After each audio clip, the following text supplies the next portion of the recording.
Gold, trusted gold buyers. మీరు తాకట్టు పెట్టిన బంగారాన్ని విడిపించి ఈ రోజు ఉన్న మార్కెట్ ధరకు కొనబడను.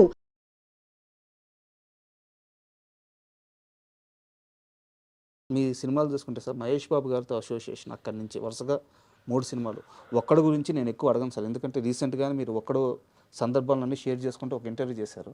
సో నాకు జస్ట్ మహేష్ బాబు గారితో ఉన్న ఆ ట్రావెలింగ్, ఆ 3 సినిమాల ట్రావెలింగ్లో మీరు మహేష్ బాబులో గమనించిన అత్యద్భుతమైన విషయం చెప్పంటే ఏం చెప్తారు? డైరెక్టర్స్, హీరోని మాత్రం చెప్పొద్దు, మీరు ప్రతి ఇంటర్వ్యూలో అదే చెప్పండి, కొత్తగా ఇంకేమన్నా అదే అది నేనే కాదు, అందుకనే గుణశేఖర్కే ప్రత్యేకం కాదు మహేష్, ప్రతి డైరెక్టర్కి ప్రత్యేకమే. ఎందుకంటే మహేష్ నిజంగానే డైరెక్టర్స్ హీరో.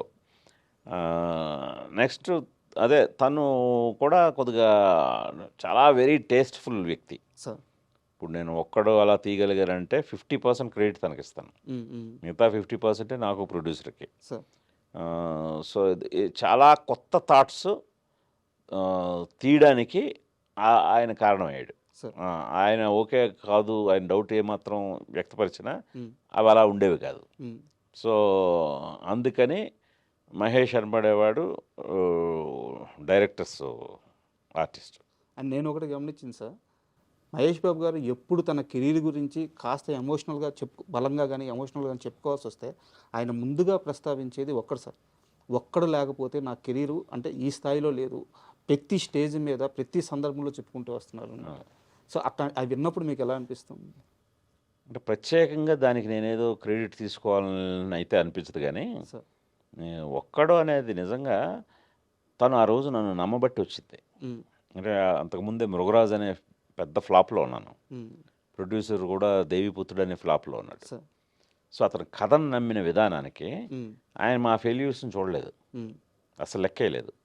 ఈ కథని తను అద్భుతంగా తీయగలడు, ఆయన అద్భుతంగా నిర్మించగలడు, వీళ్ళిద్దరూ కరెక్ట్ అని మమ్మల్ని పూర్తిగా నమ్మాడు. అది నిజంగా ఆ గట్స్ మాత్రం హ్యాట్స్ ఆఫ్. ఎందుకంటే అది చాలామంది మీకు ప్రీవియస్ ఫిల్మ్ ఫెయిల్ అయ్యేసరికి లెక్కలు మారిపోతాయి, అలా లెక్కలు మార్చే వ్యక్తి కాదు మహేష్. అది.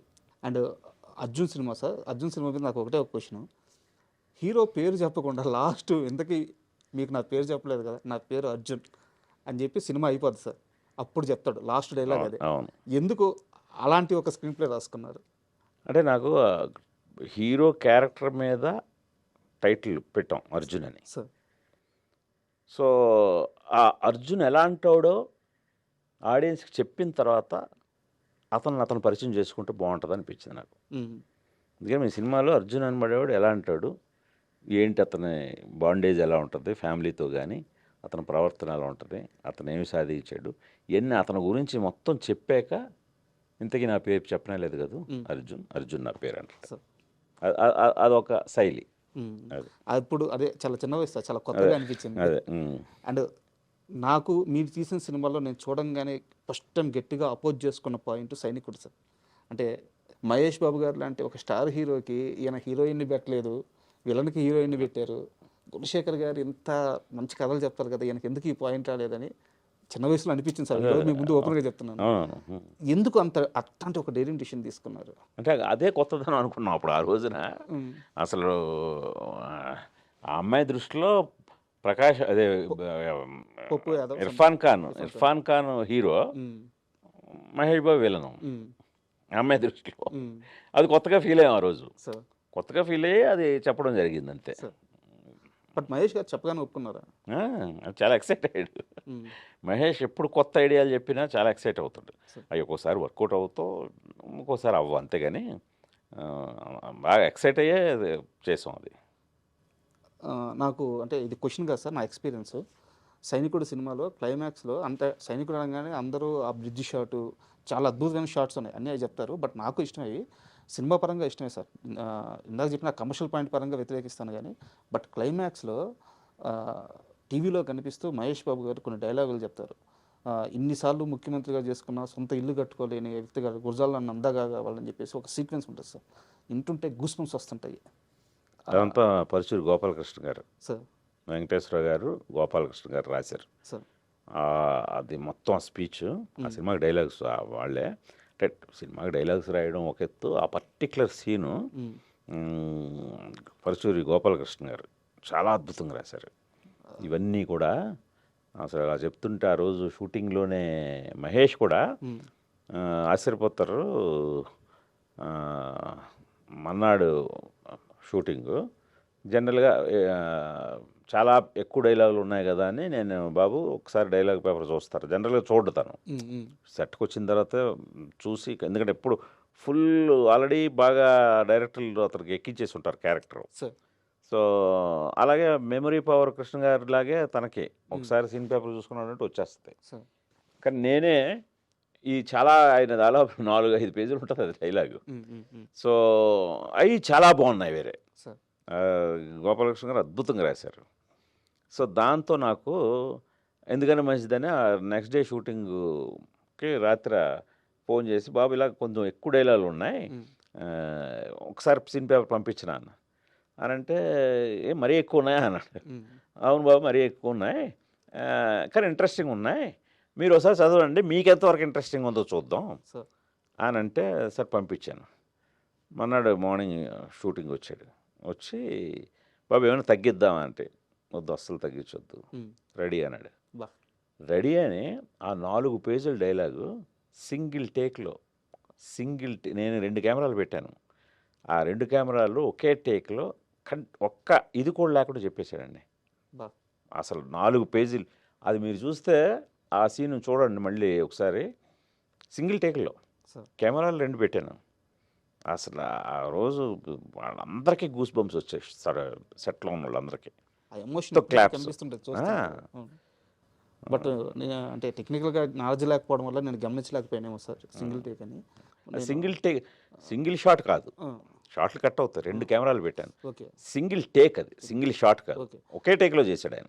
ఎక్స్ప్రెషన్స్ కానీ చాలా నిజంగా చాలా బాగుంటుంది. నేను పర్టికులర్ గుర్తు ఈ రోజుకి దాన్ని అస్తమానం ప్లే చేస్తుంటారు అది. సైనికుడు సినిమాకి సంబంధించి నా దగ్గర ఒక ఇన్ఫర్మేషన్ ఉంది సార్. యుఎస్లో స్టార్స్ని తీసుకెళ్ళి ఫస్ట్ వేసిన ప్రీమియర్ అదే అనుకుంటాను. అవును, మహేష్ బాబు గారిని తీసుకెళ్లారు, మీరు వెళ్ళారు. వరల్డ్ ప్రీమియర్ అంటూ జరిగింది సైనికుడికి, ఫస్ట్ అక్కడ షో పడ్డది. సో ఈ వీడియో ఏమన్నా గుర్తుందా మీకు?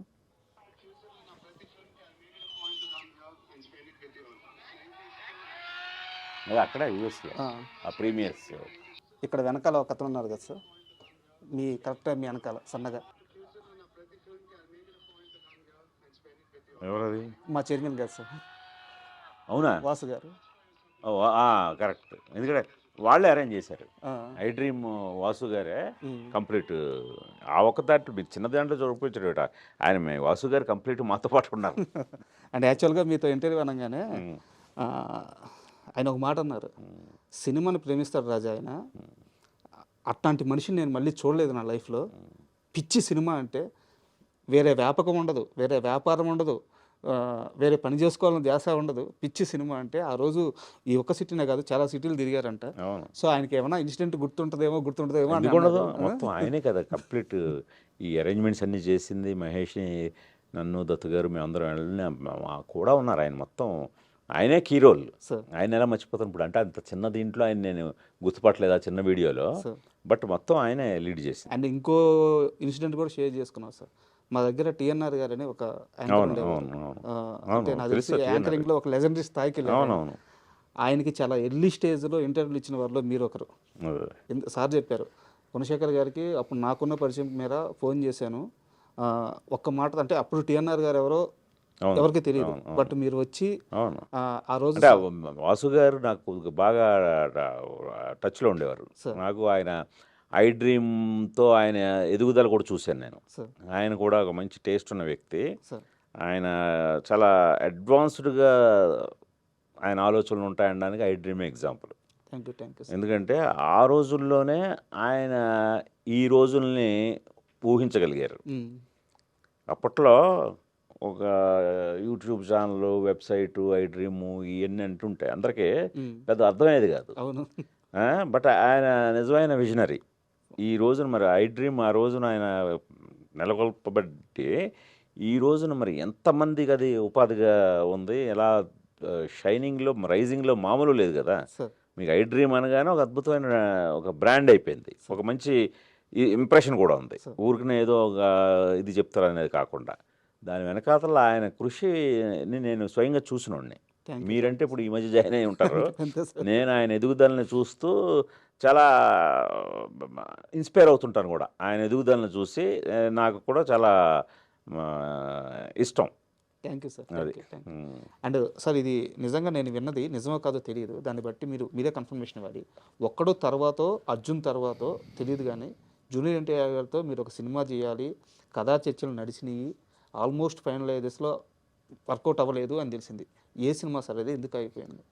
అంటే సినిమా లేదు, సినిమా లేనప్పుడు ఏ సినిమాని ఎలా అంటాం? అది అయితే నిజం. ఒకటి చేయాలని అనుకున్నాం. జైబేరి కిషోర్ గారు ప్రొడ్యూసరు, సార్ సైనికుడు ముందు అనుకుంటాను. సో అది ఆల్మోస్ట్ ఒక 6 months ట్రావెల్ అయ్యాం, బట్ వర్కౌట్ అవ్వలేదు. అంటే కథ కూడా అంతగా వర్కౌట్ అవ్వలేదు, ఇద్దరికి సాటిస్ఫై అనిపించలేదు కథ. And for more videos, Please subscribe to iDream. Please subscribe to iDream. Please subscribe iDream. And please subscribe to iDream. For more videos, subscribe to iDream. please like, share and subscribe to the channel. Congratulations, iDream. Subscribe to iDream. Subscribe to iDream. So subscribe to iDream Media.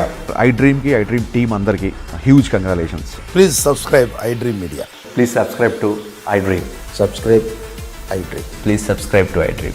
iDream అంటే నా కళల channel subscribe చేసుకున్నారు, నోరు తిరుగుతలేదు, మీరైతే గంట గుర్తు కొట్టండి. For more such videos, please subscribe to iDream.